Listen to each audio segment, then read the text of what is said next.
Mr. Don Farrell. Thank you, friends from the media.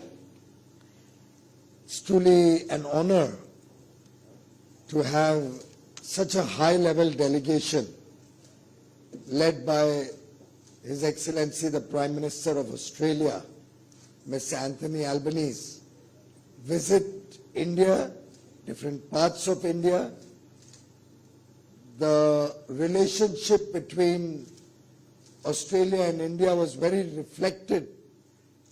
much reflected in this entire visit, given that it was such high level, led by the Prime Minister, had two senior ministers. Minister Don Farrell also is the majority leader of their Senate. Minister Madeleine King, who was the shadow minister of trade when we entered into our economic cooperation trade agreement, and with whom I had met in Perth before the ECTA agreement became operational, and is now the critical resources minister, something which is very important for the India-Australia relation. So two senior ministers, along with them a very, very high-level delegation, reflecting the importance of India-Australia relations in the years to come, and the very important role that both countries are going to play at the G20 when India holds the presidency, that both countries play in several other multilateral engagements like the Indo-Pacific Economic Framework, the WTO, the Quad, amongst others. Today, Minister Farrell and I concluded the 18th India-Australia Joint Ministerial Commission, in which a very vast majority of subjects were discussed. We also, during this visit, apart from the wonderful discussions both Prime Ministers had, the ministers had with different groups, we also revitalized the CEO's Forum, which was held on 9th March in Mumbai, with a very high-level delegation, possibly the highest level of Australian CEOs who came to India.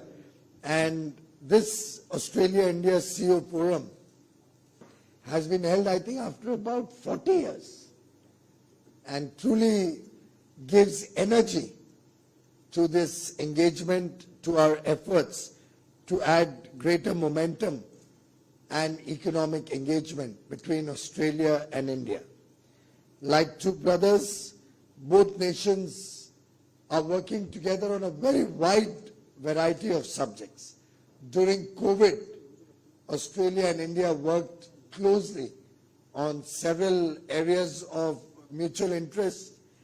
We also work very closely in keeping the Indo-Pacific safe, secure, open. We both share democratic values, the rule of law. Our trading systems are transparent. We complement each other's economies, with Australia and India barely competing in any areas. We are truly two economies which can collectively, together, make a tremendous difference to the world. They have some very fine technologies. They have wonderful education systems. They are big in sports, and I am talking beyond cricket. And India has several offerings, particularly in terms of the manufacturing base, the large pool of managerial talent that we have, our startup ecosystem, our effort to create a large innovation framework in India, and therefore, both at the government level, political level, and at the business and people-to-people level, every level, this is one relationship that is going to grow by leaps and bounds. I would also like to share with friends from the media that we have both welcomed the resumption of negotiations for the second stage after the ECTA, the Economic Cooperation and Trade Agreement was the first stage of our economic engagement. We are now entering into phase 2 of our discussions, where we are looking at a much wider ambit of subjects in taking this into a comprehensive economic cooperation agreement. India and Australia have a matchless friendship. Of course, the match in India seems to be ending in a draw. Seems to show signs of ending in a draw. Let me correct myself. On a lighter note, I was sharing with Dawn, we are 2-1 up in the series, and it's good for us to play it out for a draw after you make 480 runs in the first innings. But may the best man win in a sporting event. But in trade, in economics, and in geopolitical work, it's a win-win for both countries. And between Australia and India, we have played out for a win-win where both sides win. You will recall that after we entered into the ECTA agreement, and Don, ECTA in India translates in Hindi to unity. So it in a way signifies the great unity of interests, the unity of thinking, and the unity of art, culture, the tremendous relations that we have amongst our people, our tourism, our Bollywood. I was just sharing with Minister Farrell about the number of Bollywood movies shot in Australia. Some of them my favorite, Salam Namaste, for example. And I think we have a lot we can do together, a lot that will happen in the years to come. We are very, very dissatisfied with the $30 billion of trade amongst Australia and India. The officials had kept a target of $45 or $50 billion in the next 5 years. Both Minister Farrell and I have expressed our unhappiness to the trade negotiators and the teams, and we do hope we will be much more ambitious and aim for $100 billion trade between these two economies. That's the type of trust and friendship and faith that both countries have at the highest level between our two prime ministers and in a humble way between Minister Farrell and me. Thank you very much, Minister, for your generosity of time, for your visit to India. I'm truly delighted that we'll be able to work together to strengthen and deepen our bilateral relationship, and I'm sure we have good times and great times ahead for the businesses and the people of both countries. Thank you, Minister Farrell. Thank you, sir. May I now invite Honourable Minister from Australia to make his opening statement. Thank you. Well, thank you everyone for coming along today, and thank you Minister Goyel for jointly hosting this press conference with me today. I don't think I speak for myself, but also for the Prime Minister and Minister King. I don't think we could have wanted for a warmer, more generous welcome than we have received from yourself, the Prime Minister, but more particularly the people of India. I don't think there's been any time in the history of either of our countries where the relationship has been closer than it is right now. If I can look at it from the point of the Australian people, the Australian side, obviously during the period of COVID, international tourism pretty much dried up. But who were the first group of people to come back to Australia? It was the Indians, and pretty soon the number of Indians coming to Australia as tourists will exceed what the numbers were before COVID. International students. We have a lot of Australian universities who teach young Indian students. Who was the first group to come back after COVID ended?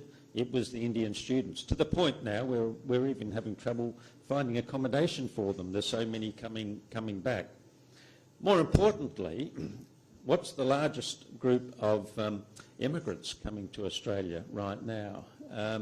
It's the Indian diaspora. So in every respect, the relationship is building, it's getting closer, and I think as we come out of the period of COVID, the time of COVID, now is the opportunity to do exactly what you said. Build on that first agreement that we made last year. There was some doubt amongst some of the sceptics that Australia could get that agreement through in the time that we did. We got that economic agreement through last year in record time, and we got it through just before Christmas. And I appreciate the fact that as I was texting you to tell you what was going on, you were making sure at your end all of the legal requirements were being met, so that by the end of last year we had that agreement in place. This year we want to go even further than we did last year. We want to build on those ties. You've talked about some of them, the digital trade, the space trade. In a whole lot of areas we can build on that relationship that we achieved last year, and we can get to that target of $100 billion that you've mentioned. So on behalf of the Prime Minister, myself and Minister King, I just want to thank you for this wonderful hospitality. It's a sign of things to come. We can build on all of the things we did last year, and we can make that relationship even stronger. We know the world is becoming a more dangerous place. We've seen that in the war between Russia and Ukraine. Now's the time for good friends to work together, both in a security sense, but more importantly, from my point of view, and I think from your point of view, an economic sense. We can build on this relationship and we can achieve that target of $100 billion. Thank you for coming along today, and this will be the first of many times that I come to India. So thank you very much. Thank you, sir. We'll take some questions now. May I request you to raise your hand? Your mic will come to you, and I would like you to, we can begin with Avani. Yeah, okay, we begin with you. Sir, I'm Monica from the New Indian Express. Sir, I want to know why textile exports are falling, and how can India become more competitive in textile exports vis-a-vis countries like Bangladesh? Well, I think, first of all, textile exports had a twin problem. Many of the countries were facing foreign exchange problems post the conflict in Ukraine, due to which many destinations had cut down on non-essential imports. For example, we sent 100 containers to Egypt, but they didn't have the foreign exchange to pay for it, so those containers had to come back. So being a discretionary spend, we saw many countries not accepting non-essential goods from outside their territory. Another reason was post-COVID, there was a lot of pent-up demand and people were purchasing large quantities of products, again discretionary products like textiles, gems and jewelry and all of that. But soon after the Ukraine conflict, inflation went up by leaps and bounds.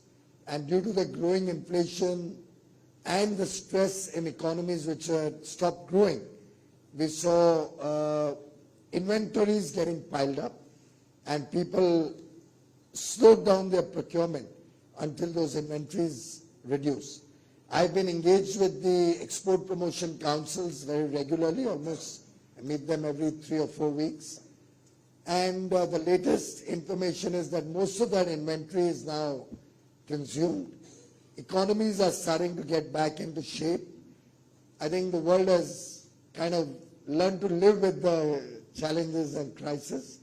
And they report to me that once again, textile exports, and the figures also seem to suggest that textile exports are up again. There's a second element to your question. If you recall, cotton exports and yarn exports were at an all-time high last year because of very high prices prevailing across the world, and India being a large producer of cotton, we were able to export large quantities of cotton and yarn. This year around, because of these international problems, prices are quite suppressed, and therefore export of cotton and yarn is the real number where we also see a lot of dip. We hope to see that also reigniting in the next year starting 1st of April. Finally, as regards Bangladesh, it's a less developed country. So I'm sure you're aware that less developed countries have duty-free access to Europe, to UK, to many other economies, including US. We enjoyed that benefit once upon a time when we were a less developed economy. But as we've moved up the cycle, we are today now a developing economy. The way forward for us will have to be free trade agreements, and which is why we are engaging with many countries around the globe. Australia was an early success, and I thank Minister Farrell for his leadership in getting the agreement through Parliament and all the various stages in a record time. I think it would be the fastest time that any free trade agreement has got approved in the Australian system, with bipartisan support from both parties. It was finalized when another party was in power. It got approved when Don's party came into government. It's a great sign, something which I think is a wake-up call for India in terms of our politics.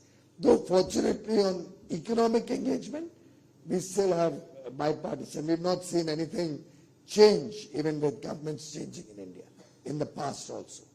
So we have very similar systems, and I think the free trade agreements will be the way forward. Now we have access in Australia and UAE, duty-free, where we can now compete with any other country.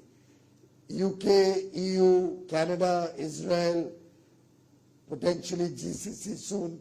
All of these are also work in progress and will be the way forward to compete in a situation where a less developed country has certain advantages over the others. Bangladesh also loses that benefit after a couple of years, 2 or 3 years. Also, sir, what kind of investment? Excuse me, we'll take one question at a time, please. Next. Avani, yes, you can. Hello, Avani Dias from the Australian Broadcasting Corporation. Minister Goyel, first for you. Obviously, you're looking to increase trade in the areas of trade. Traditionally, India has been very protective over areas like the agricultural sector. Will you be more open to trade with Australia on areas like that? And Minister Farrell, for you, obviously a lot of room for growth here. What Australian items are you hoping, or new items should I say, are you hoping to trade here in India? Madam, there are always 2 elements to trade. One is market access, which relates to TBT and SPS requirement and stuff like that. And the other is tariffs. India, by and large, is a very open market on the TBT SPS framework. And there are several areas of mutual interest on both sides, which are under consideration of the agriculture ministries of both sides, to resolve SPS and TBT problems. For example, Australian avocado is an area that I think we've already resolved. Indian okra is an area that I believe is either resolved or on the verge of getting resolved. So both sides have different products where market access is being encouraged. Indian pomegranate arils has got resolved. On their side, I think pet food certification issues are getting resolved. So those are areas which continuously see forward movement. In terms of duty concessions, we were able to come to an agreement on certain concessions, certain quotas, where Australia will be able to get market access in India, where India is an importer and needs some of the products. For example, there was an opening up of some elements of agriculture in the Ekta. With an open mind, we'll be looking at forward movement wherever there are areas of complementarity and mutual benefit. However, having said that, I'm really grateful to the Australian government for their appreciation of the sensitivities around the unfair nature of farming between the 2 countries. Australia is blessed to have a large land base and blessed to have large farms where they can use modern technology, where they have, their dairy has 1,000 livestock at one place with very modern practices, dairy practices. India, on the other hand, has very small farms with farmers, more than 90% of the farmers being marginal farmers, with very small land holdings, 2 acres, 3 acres, 5 acres is considered good. The maximum a farmer can have in India is around 54 acres, I think. Similarly, our almost 130, 140 million families would have small livestock holding, two or three, and if somebody has more than 3, he's considered a prosperous livestock owner. Therefore, that dairy coming out from there is really subsistence or nutritional value for their family.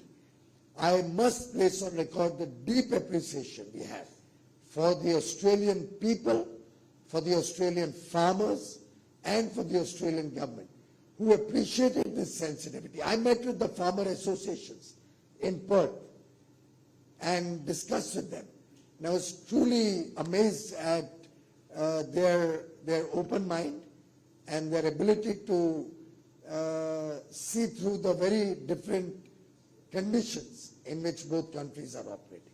So having said that, we are looking at win-win opportunities. There are many areas which will open up a lot of potential innovation, space technology, your education systems, your energy, critical energies, your critical minerals that you have, the energy storage systems that are being developed in Australia, defense and sports, so many different areas. So, Michael Porter's whole theory, every country has certain comparative advantages which one leverages on. So our focus between Australia and India has been on leveraging on each other's comparative and competitive advantages to add to trade and add to opportunities for businesses on both sides. Thank you. Yes, please.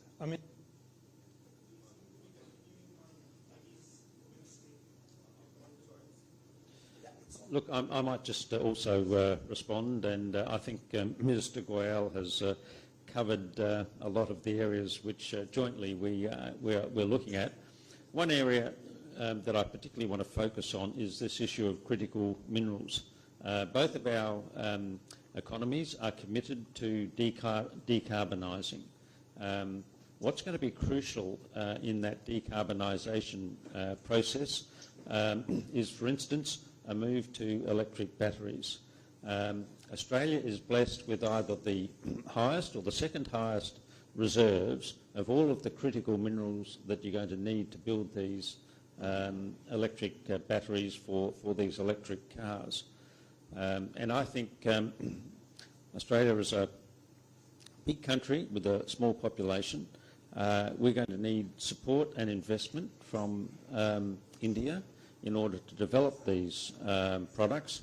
But we need to ensure that as part of our ongoing expansion of this industry, that we ensure that India plays a role in that, and we continue to support the Indian economy by providing those sorts of products. Digital trade. By 2030, there'll be 900 million Indian users of the internet. Young Indians are very active in the digital space. We want to work with you to ensure that Australia gets the benefit of all of the knowledge and development that you're creating in that area. So that's just 2 areas, I think, that offer great prospects under this new agreement. So my question is to the Australian Trade Minister. So I'm Amity, I work for the Hindu Business Line. So Minister Goyal just expressed India's happiness with the appreciation Australia had shown towards the sensitivities that India has, in the dairy sector and the farming sector. So as you go ahead and you seek to expand the ACTA and negotiate the Comprehensive Economic Cooperation Agreement, what would Australia's aspirations be, especially in the dairy and the agriculture sector? Well, I think we've started the process. If I can give you an example, in the first month of the current agreement, $2.5 billion worth of Australian products were brought in to India at a lower tariff than the month before. We want out of this agreement the maximum flexibility in terms of bringing our products into Australia. Can I just mention one product that I'm familiar with in Australia? Wine. Wine, prior to the agreement coming into force, had a tariff of 150%.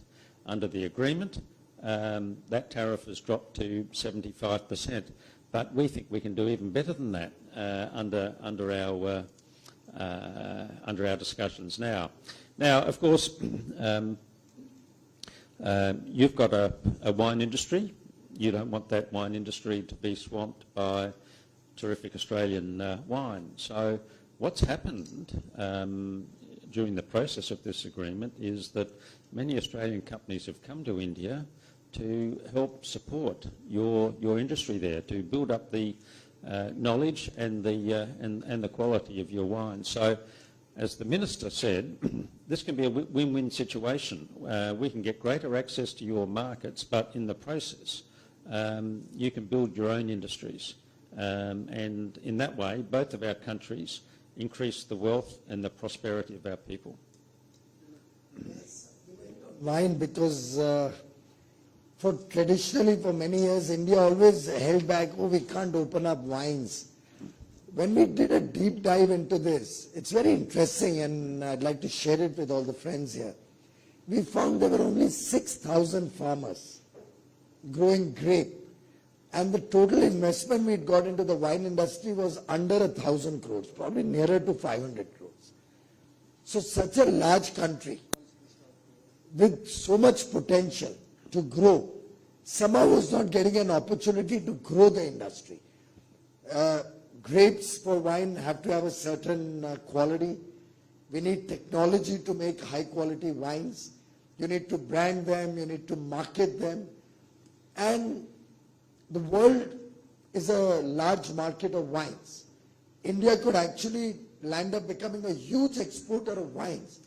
But somehow in the garb of being protective, we never opened our eyes and mind to what the world's potential was. When I engaged with the wine industry before we finalized ACTA and understood the dimensions at which the wine industry was operating and the size and scale, and we started talking about the potential in the future. If we were to attract Australian winemakers to come to India with their technology, Australian farm associations to come to India with their inputs or ways to make better quality of input product for the wine, if we were able to get their support in marketing the wines worldwide, the sheer fact that we have a large number of people and talent and ability to manufacture at scale would help Australia and India both benefit. It would help both of us take wines together to the rest of the world.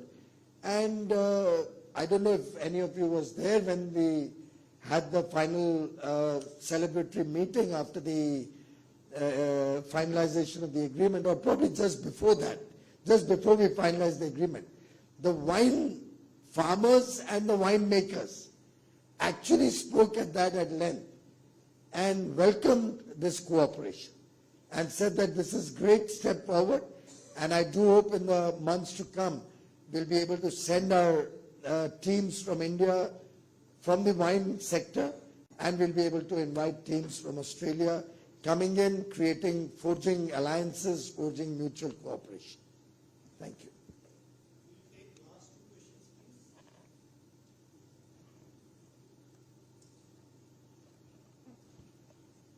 Yes, Rishi.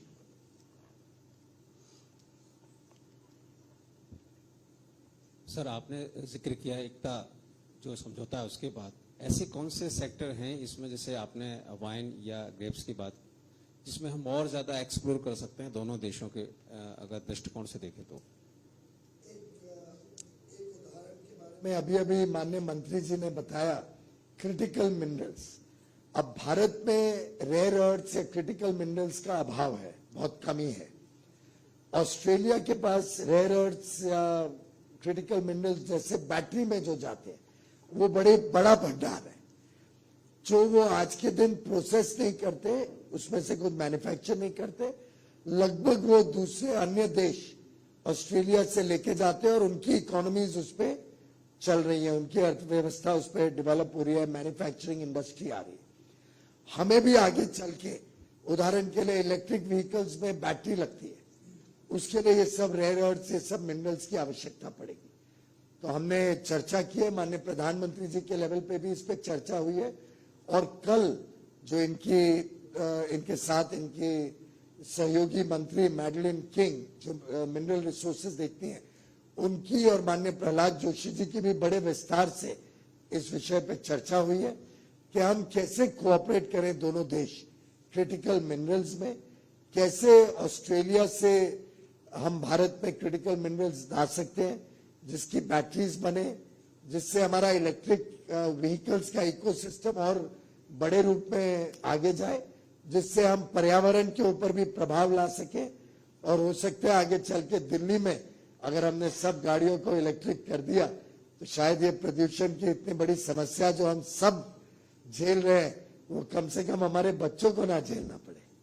ऐसे अन्य क्षेत्र हैं, space technology है, इसी प्रकार से sports है। जो स्पोर्ट्स में क्रिकेट तो एक स्पोर्ट है जहां पे हमने भी पूरी अहमियत, आज हम वर्ल्ड चैंपियन भी बने, पर कितने और क्षेत्र हैं, कोस्टल स्पोर्ट्स, वाटर स्पोर्ट्स, जिसमें ऑस्ट्रेलिया ने बहुत प्रगति की है, बहुत आगे चले गए। हमने चर्चा की इनसे कि हम उसमें आपसे सीखना चाहते हैं, हमारे पास भी बड़ा कोस्ट लाइन है। ऐसे ही ऑडियो विजुअल सर्विसेज, अब बॉलीवुड की फिल्म सिर्फ वहां बने, उसके बदले हम चाहेंगे ऑस्ट्रेलियन फिल्म्स भी भारत में बने, हम चाहेंगे को प्रोडक्शन हो दोनों देशों के बीच में। तो बहुत संभावना से भरा हुआ ये पार्टनरशिप है और हम सभी संभावनाओं पे साथ में काम करना चाहते हैं। was asking about what areas, so I focused on critical minerals, sports, Bollywood films, space technology, many areas where we could work together.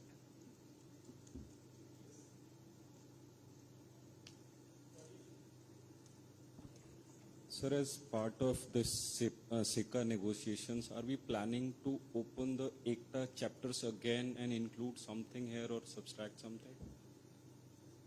In life, the only constant is change. और मैं समझता हूँ एक बड़ी दुर्भाग्यपूर्ण स्थिति है. I think it's a very unfortunate situation that in the past we have remained closed to what is happening around us in the world. I think we should always look at the future with an open mind and be willing to look at every possibility which can help us create more jobs, help us create more economic opportunities, and help us expand the wonderful relationship and friendship between these two countries. This would be the last question, please. I have two questions. One is for the Australian Trade Minister. Are you also looking at issues like gender sustainability as part of the overall agreement? And for Mr. Goyel, you know, last time there was, you played the negotiations like a T20 game and, you know, clinched it very early. So what is the deadline that you're looking at to finalize this agreement?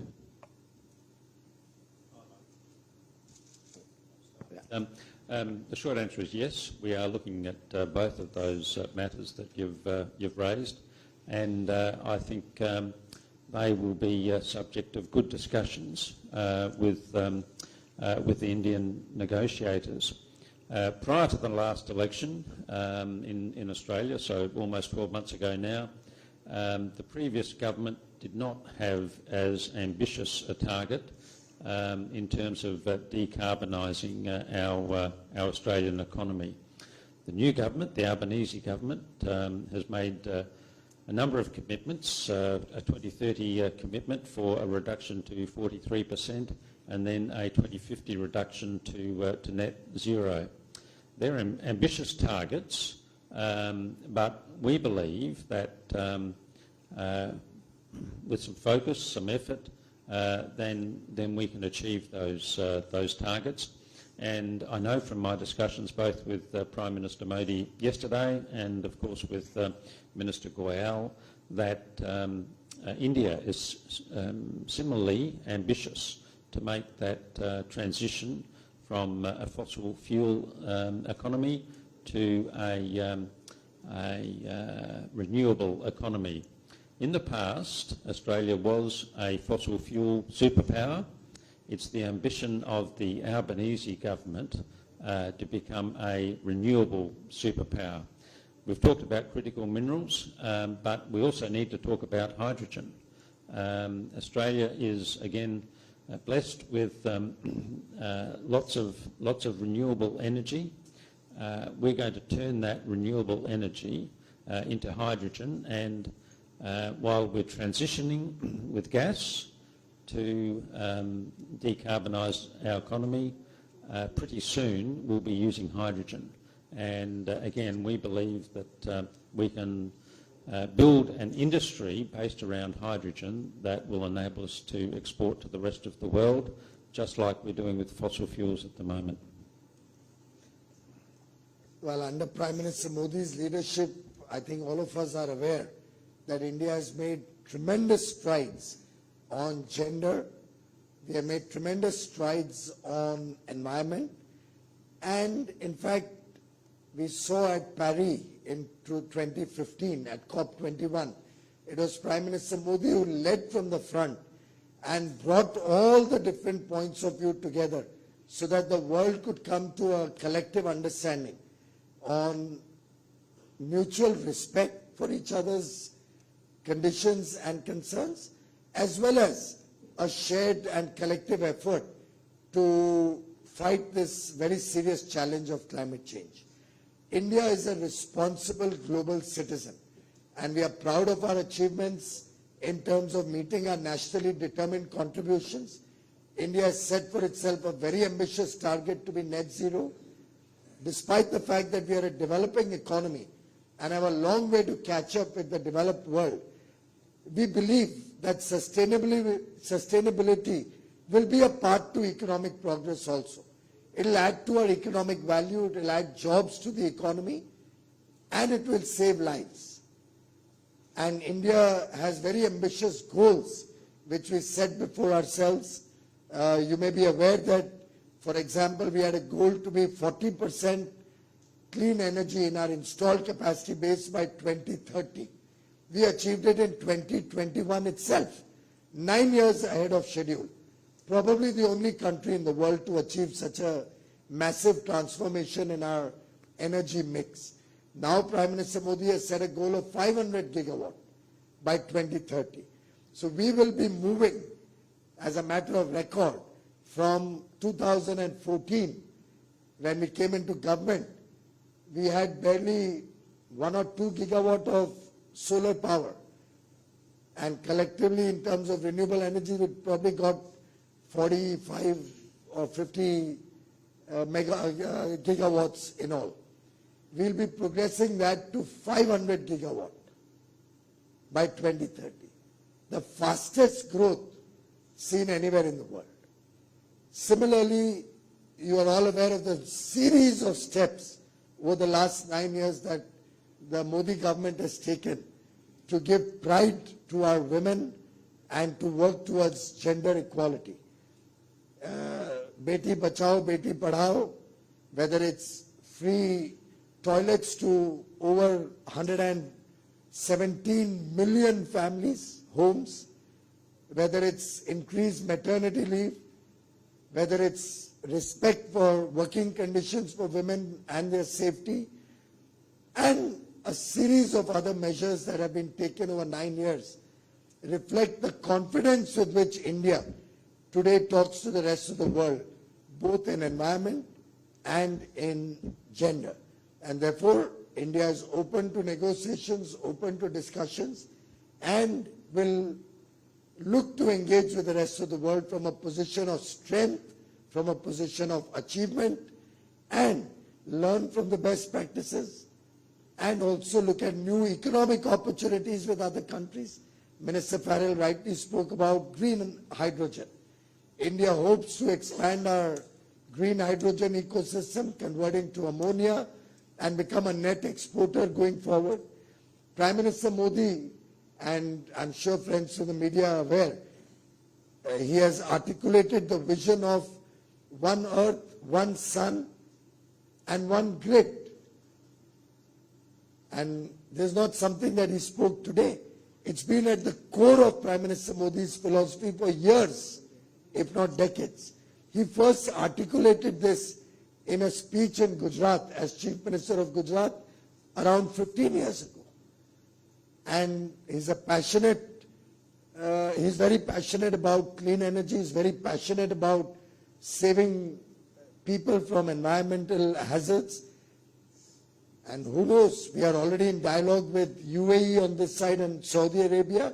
We are in dialogue with Singapore, and we would like to have a dialogue with Australia so that we can expand our grid connectivity and look at moving towards one earth, one grid, so that when the sun rises in Australia, they can share their energy with us, and in different hours when we have surplus energy, we can share it with Australia, meeting each other's peak loads at different times. And should the world become one grid, the world would be a much safer and better place to live in. As regards deadlines, I have responded to this question umpteen number of times over the last 3 years as I've been moving rapidly to different free trade agreement negotiations. Anything done with a deadline is always dangerous. You land up making mistakes. But we must do things fast. And Prime Minister Modi, as you are aware, always believes in speed, but speed doesn't have to necessarily mean that you have to compromise on outcomes. Speedily, you can get good outcomes, as we saw in Ekta, and I assure you, we are both committed to speed in our SICA negotiations. The Prime Ministers have collectively tasked us to work towards closing the SICA negotiations within this calendar year. We'd love to do that. We'll work actively and engage in the same spirit in which we engaged in Ekta, and hope for quick outcomes without compromising on quality of outcomes. Thank you. Thank you, sir. With this, we come to an end of this briefing. I invite friends from the media to join us on lunch on the next room. Thank you, sir. Thank you, Minister, for joining and giving us so much time. Thank you.